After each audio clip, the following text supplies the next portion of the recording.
Hi Floppycatters, I thought it was a good time to do a Charlie update. This is the morning time. We do this every morning time. He's able to sniff for however long he wants, and then that gives me time to go get his supplements and stuff ready.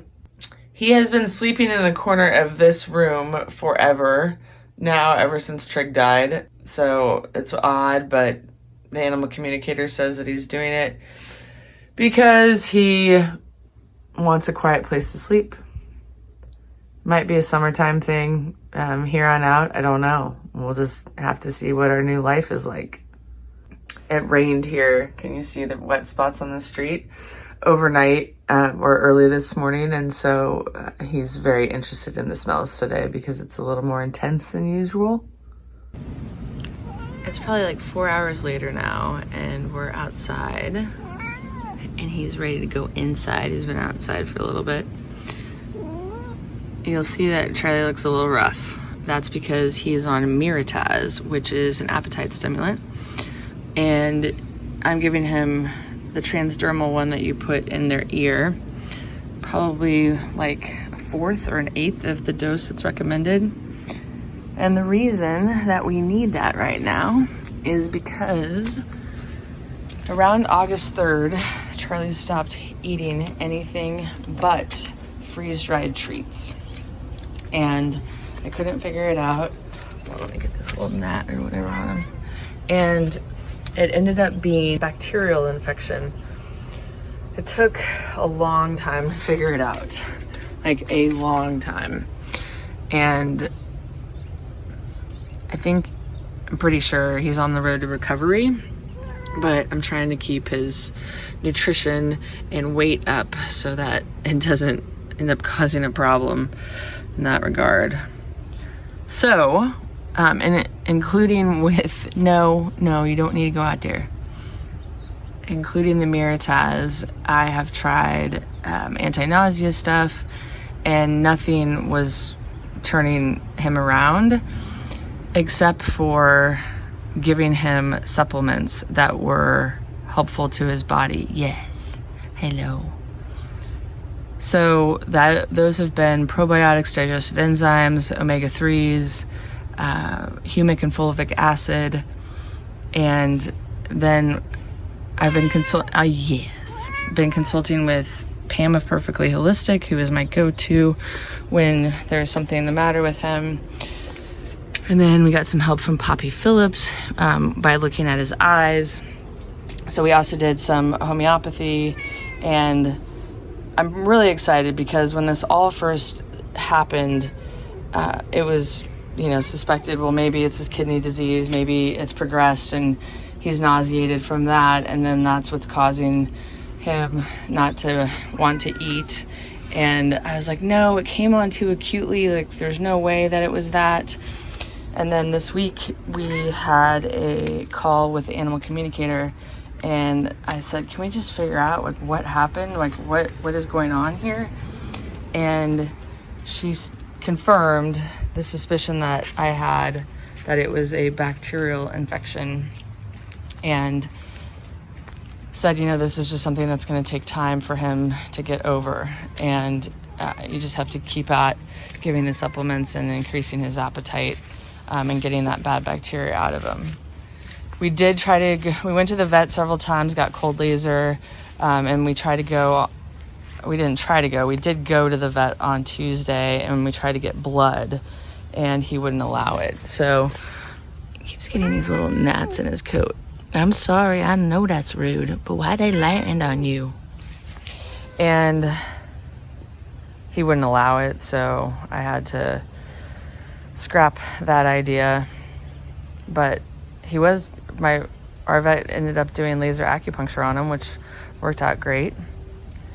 So something that I learned from the animal communicator that made a lot of sense to me that I want to share in case you're ever in this situation. She said that if your cat, like Charlie or Trigg, were to stop eating completely, then it's normally an organ issue. So, for example, if Charlie had stopped wanting to eat even treats, it would have been an organ issue. But the fact that he wanted to eat treats and he was hungry for treats showed that it was a GI issue, if that makes sense. So, and also his energy level was, spectacular and has been this whole time. So that's one thing. I also had to start giving him canned food again, which I'm pretty bummed about. But my goal is to get him back on raw. He is eating some raw, but he's mostly eating canned. And for his kidneys and also his allergies and food sensitivities, I need to get him back on raw because I don't want him to have reactions to, I don't want him to start attacking his body, which is the whole reason we got on raw, was to get rid of those food sensitivities that were causing issues.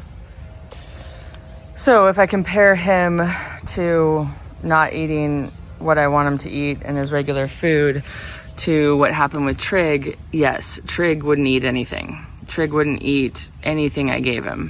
At first he would, like the first week that he was sick, but the second week, the week before he died, wouldn't touch a thing. Even I got him kibble and he wouldn't eat it. So that was a big indication that he was on his way out, or that, there was multiple organs affecting that situation. So this has been more hopeful for me. And I'm grateful for Charlie to stick with it for me because I don't need another one to go right now. And there's never any guarantee, but and the bacteria infection was, I said, where did he get that? And she said he got it outside. And then she asked, are you still wiping off his paws? And I was like, yes, but he can get bacteria on his tail or on his bottom or whatever. So that could have been the cause. He was not vomiting, which was a good sign. He's regularly going number 2, and his stools are amazing. Like, for him the amount of change he's had in his diet, for his stools to still be solid and frequent solid, has also been amazing. So I'm really proud of the work I've done over the last couple of years, because I think that's made his gut be able to handle all the different options I've presented to him. Because my vet is under the belief system that just get the cat to eat. It doesn't matter after a certain point, it doesn't matter what you're getting them to eat, as long as it's safe for them, obviously, but just get them to eat. And so that's what I mean by being really proud of his gut for handling everything that I offered him, because it was smorgasbord of different things, and he's been pooping and very regularly. I did have to increase the amount of fluids. So instead of every 2 to 3 days, I was doing every 2 days to make sure that he stayed hydrated, because he wasn't getting hydration from his food. And by eating, that's like fingernails on a chalkboard. He wasn't getting moisture from his food, so I had to give him moisture in other ways.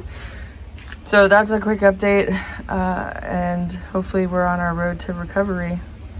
Oh, and you might be thinking, why are you still letting him outside? If you got a bacteria infection outside, why would you do that?